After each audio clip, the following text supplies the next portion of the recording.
Улуттук каналдын эфиринде акыркы убактарда өлкө аймагында болуп жаткан кылмыш кырсык окуяларын чагылдырган телегүзөт көрсөтүүсү назарыңыздарда. Бул жолку чыгарылышта мас абалында унаа башкарган айдоочулардын жоосуз жоруктарын көрсөтөбүз.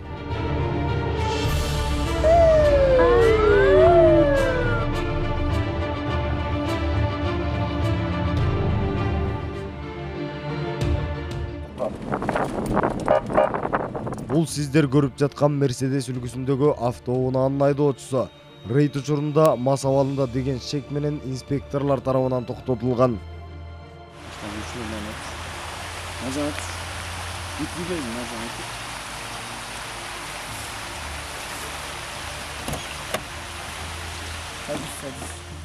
Токтоткон учурда айдоочудан аралыктан спирт ичимдигинин жыты келип жаткандыктан жакынкы наркология бөлүмүнө алып барууга туура келди.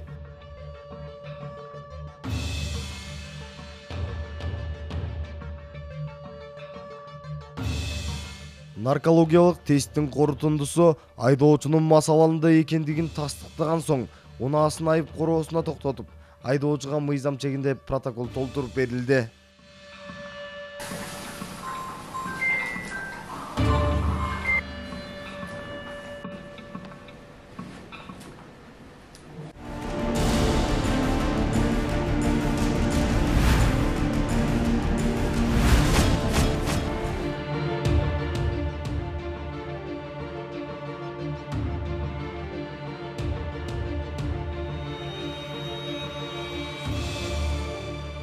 Ал эми бул күмүш түстөгү Мазда туурасында айта турган болсок, унаанын каптал эшиги урулган жана айдоочусу мас абалында.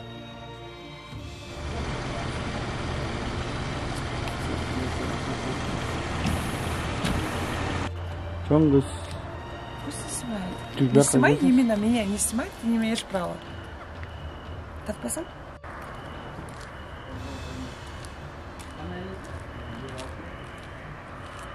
Нет.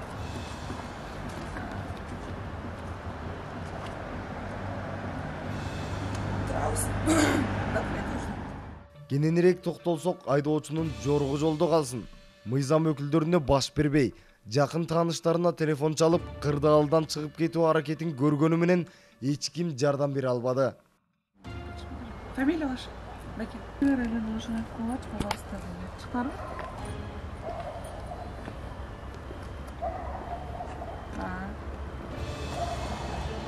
Ал ортодо биздин чыгармачыл топтун артынан калбай, телефонуна видеого тартып келе жаткан жашыруун агентпи, айтор дагы бир каарман пайда болду.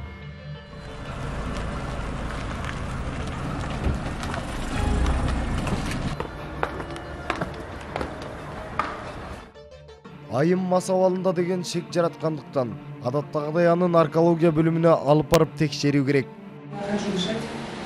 Дышите. Просто каждый выдох кровушку. Как обычно дышите.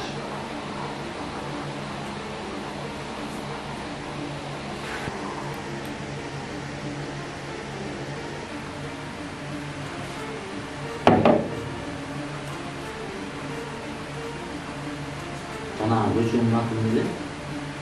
Бакаева. Бакаева. Резко положительно.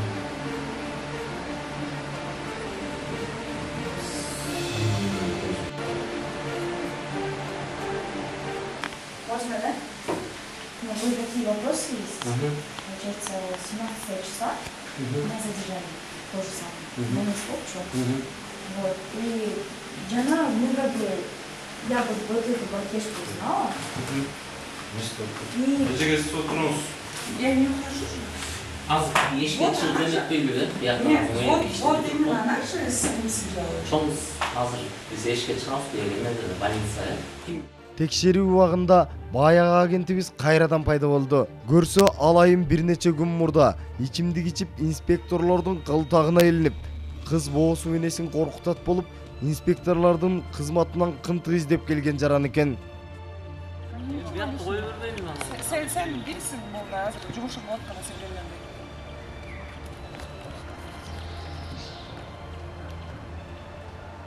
Меня тоже так же, да, в 11 часов, потому что сказала. Ну нет, не unutmayın Байке, да, я ответила, да? Стукачка Как бы, же. Қай ұрышпалы отырсың. мен саған сөйлей беремін ғой деймін, Сен алмайсың, маған.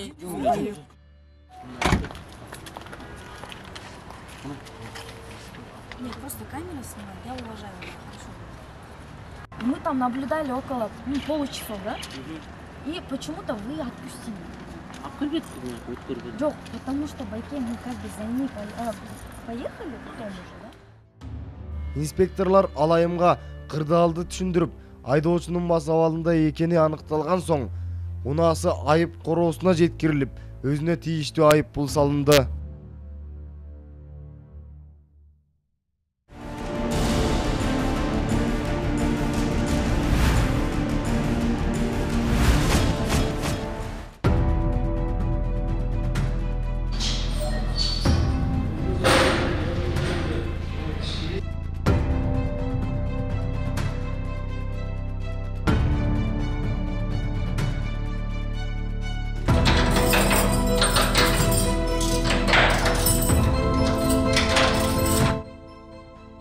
Жайкы аптаптан качып, көпчүлүк көлдү көздөй агылып жатат. Чындыгында эс алуу жакшы деңизчи. Бирок ысык көл Бишкек жолунда да кылмыш кылып жетишкендер жок эмес. Ben Gezat nemesi menен oturam, жанымда дос балдарым чыгып кетишти. Канча менен канча килограмм? Грамм. 24 грамм. Кайдан кылып коюшту. кайдан келаттыңар вообще? Чолпантадан келет кыз.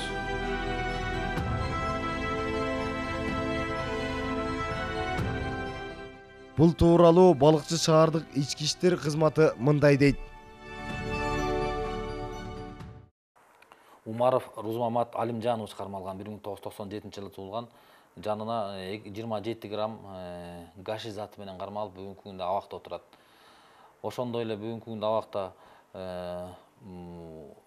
Тамбулатова Снежананын Тоголок Молдо көчөсүндө Кулакунов көчөсү 178 дарегинде өзүнүн өлүгү турбу табылды деп кошуналары билдирген, күч колдонулган турбу табылды деп. Ошол боюнча ыкчам мүлктүү иштердин негизинде Улут Уйгур Кыргыз Республикасынын жараны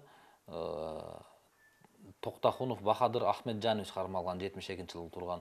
Бул да бүгүнкү күндө бизде абакта тергөө иштери жакында аяктап сотко кетилди.